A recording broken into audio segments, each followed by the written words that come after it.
Isa ka ba sa mga tila tinatamad kumilos tuwing tag-init? May paliwanag dyan at may paalala ang mga eksperto.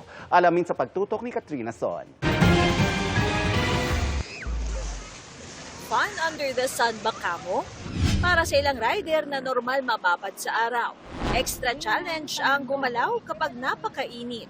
Parang pag kumilos ka, parang hindi ka komportable. Parang gano'n yung sarili mo, parang nakakatamad talaga gumalaw. Pero kailangan bumiyahe kasi para sa anak ko Nilalabanan ko na lang po.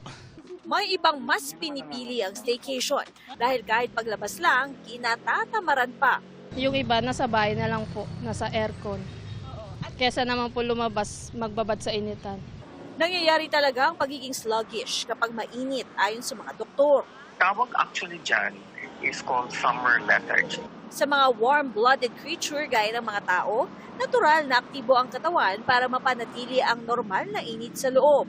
Pero kapag umiinit sa paligid, mas nagiging aktibo ang katawan.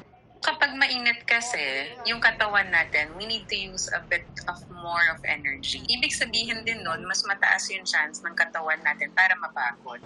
Kaya kung para kang tinatamad o napapagod, paraan daw iyan ng pag-slow down ng katawan. Di ba? Pag ang mga gadget natin naglulubat, nagkakaroon tayo ng power saving mode. So ganun din yung katawan natin. Pero wag daw ito baliwalain. Kung tila mas iritable ka bukod pa sa ramdam ng katamaran, posible ring senyales ito ng dehydration. Nahihirapan kasing gumana ang utak at katawan kapag kulang sa fluids. Payo ng mga eksperto, laging uminom ng tubig. Mainam din ang buko juice at iba pang electrolytes. Mas mahirap ding mag-digest o tumunaw ng pagkain kapag mainit, kaya better ang lighter meals. Maaari ring maglagay ng cooling towels para ma-relax ang katawan. At syempre, maligo. Dahil ngayong tag-init, dapat cool ka lang. Katrina Son, Nakatutok, 24 Oras.